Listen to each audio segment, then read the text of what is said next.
Hello again, everybody. This is Casey Kasem, and it's Saturday night, November 25th, 1995. 4 years ago yesterday, November 24th, 1991, Freddie Mercury died. He was 45 years old. AIDS, pneumonia, gone, the world mourned. Queen, one of the greatest voices that ever lived. Bohemian Rhapsody, We Are the Champions. Somebody to Love. Silenced at 40-5. But 2 weeks ago, a letter arrived at my studio from a woman named Jer Bulsara. She lives in Nottingham, England. She's 70 years old, and she's Freddie Mercury's mother. In her letter, Jer told me something I never knew, something the world never knew, something about the last phone call Freddie made before he died, November 22nd, 1991. 2 days before his death, Freddie called his mother from his home in London, late at night, and they talked for 30 minutes. About life, about death, about love, about goodbye.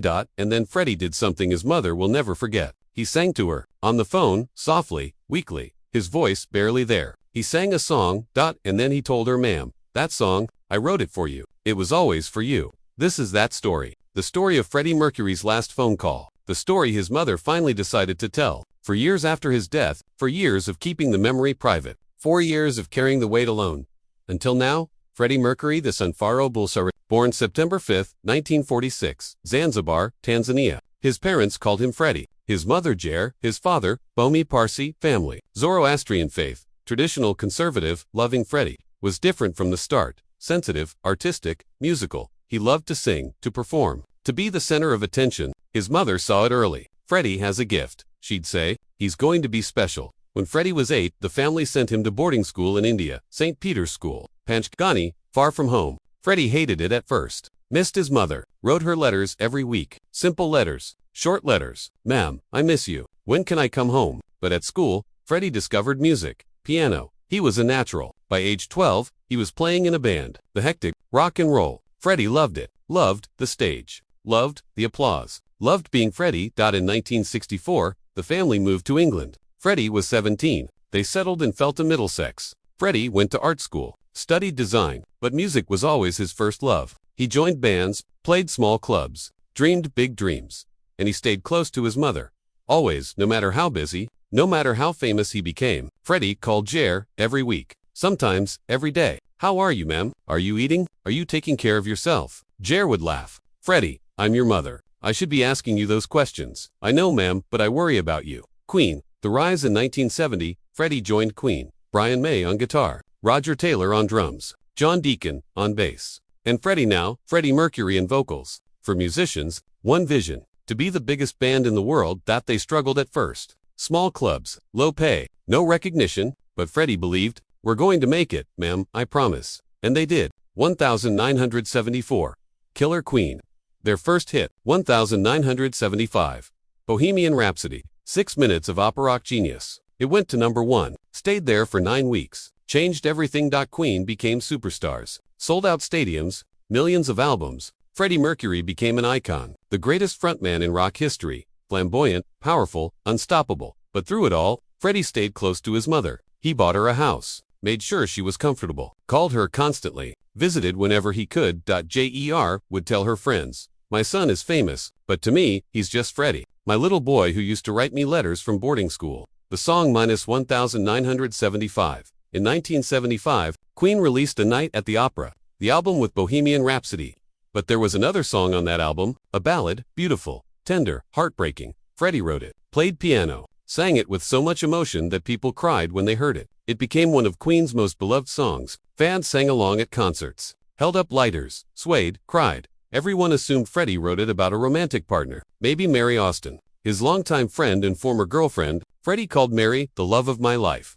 So the song must be about her. Right, that's what everyone thought. For 16 years, from 1975 until 1991, the world believed the song was romantic, sexual, between partners, but it wasn't. It was for his mother, always, from the very beginning. Freddie never told anyone, not the band, not Mary, not the press. It was private, sacred, between him and Jer, until November 22, 1991, 2 days before he died. When Freddie finally told the truth, 1991, the final year. By 1991, Freddie was dying. AIDS. He'd been diagnosed years earlier, kept it secret, kept working, kept recording. But by 1991, his body was failing. He was thin, weak, in pain. He stopped touring, stopped appearing in public, retreated to his home in Kensington, London, Garden Lodge, 1 Logan Place, a beautiful house, Victorian, private, surrounded by walls. Freddie stayed inside, with his cats, his friends, his partner, Jim Hutton, and he waited to die. On November 23, 1991, Freddie released a statement to the press.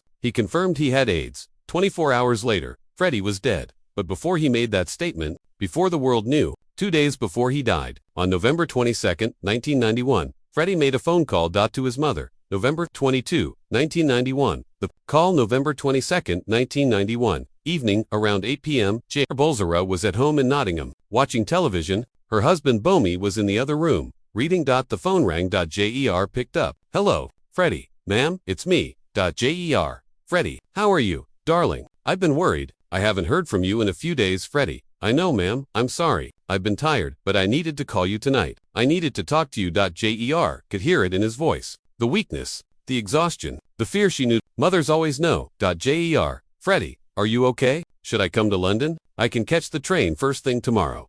Freddie, no ma'am, don't come. Not yet. I need to tell you something, and I need you to listen. Can you do that? Jer. Of course, darling. I'm listening, Freddie. Ma'am, I'm dying. Not in a year, not in a month, soon. Days, maybe hours. The doctors say it could be any time now. Jer's heart broke. She'd known Freddie was sick. He'd told her months ago. But hearing him say it, hearing the finality, the acceptance, it destroyed her. Jer crying. Freddie, no, don't say that. You're strong. You'll fight this. You always fight, Freddie. Not this time, ma'am. I can't fight anymore. I'm tired. So tired. But that's okay. I've made my peace with it. I just need you to know something. Something I should have told you a long time ago. Jer. What is it, darling? Freddie, do you remember the song? From 1975. Jer. Of course, I remember. It's beautiful. Everyone loves that song.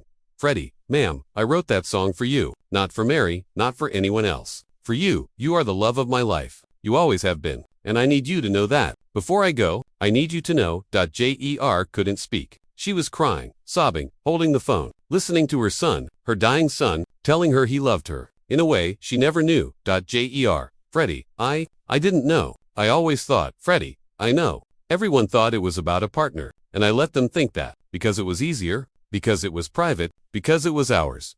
Just ours. But I need you to know now, before it's too late. Jer. I love you, Freddie, so much. You're the best thing that ever happened to me. Freddie, I know, ma'am, I've always known, and I need to sing it for you. One more time. Can I do that? Jer. Yes, please. Backens, and then, over the phone, from London to Nottingham, Freddie Mercury sang to his mother, softly, weakly, his voice barely a whisper, but every word, every note, filled with love. Jer listened, crying, holding the phone, hearing her son's voice, maybe for the last time.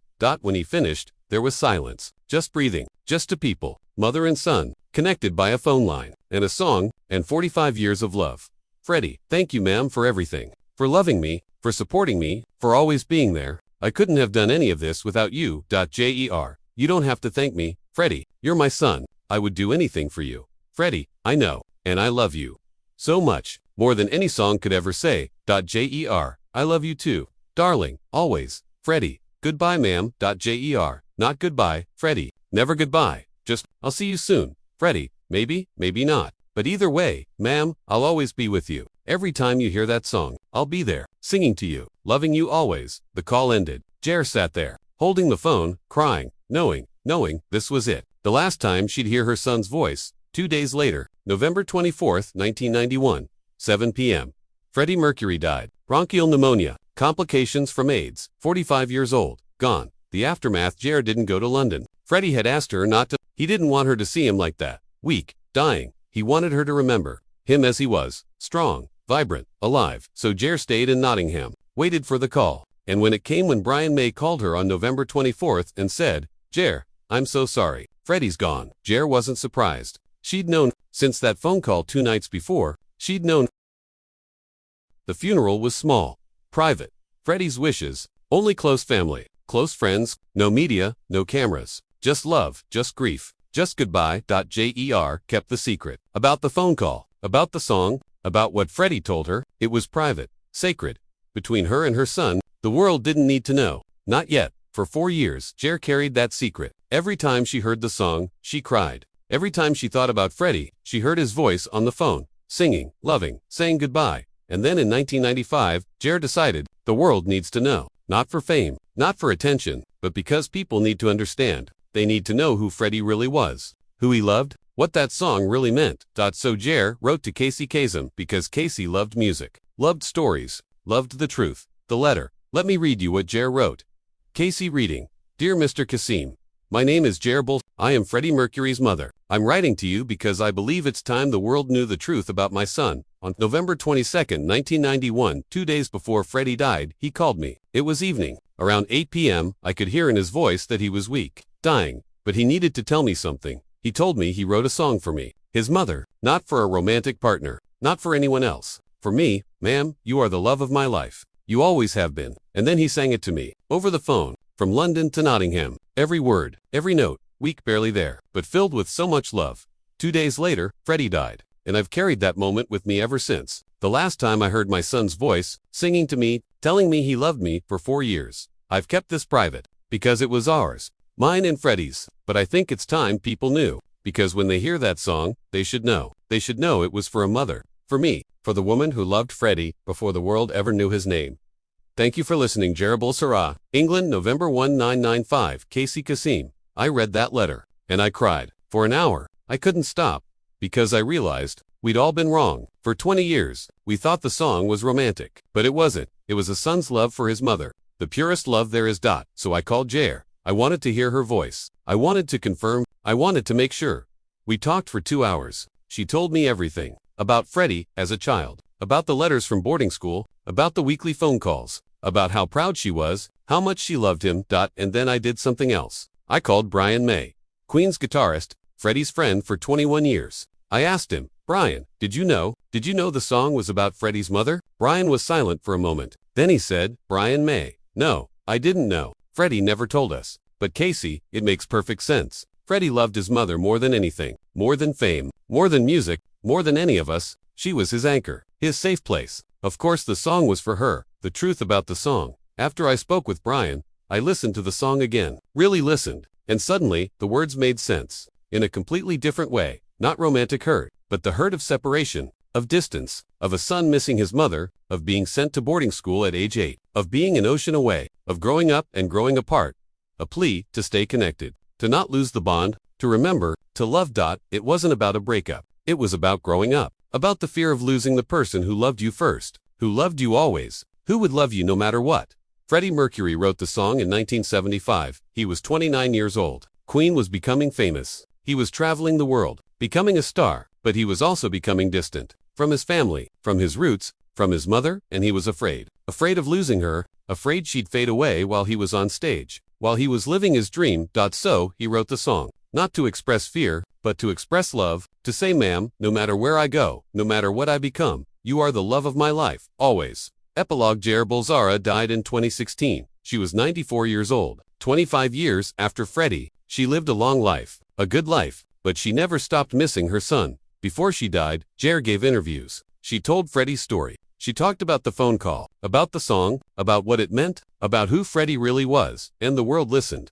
Finally, after 20 years of misunderstanding, of assuming, of getting it wrong, the world finally understood. The song wasn't a love song. It was a mother's song, a thank you, a declaration, a truth. Brian May still performs the song at Queen concerts with Adam Lambert, and before he sings it, he tells the audience, this song was written by Freddie Mercury for his mother, Jer. She was the love of his life, and she never knew until 2 days before he died, when he called her and sang it to her and told her the truth. And then Brian plays, and the audience sings, thousands of voices, singing the words Freddie wrote for his mother. And somewhere, maybe Jer is listening, and Freddie is singing, together again, always. Keep your feet on the ground, and keep reaching for the stars.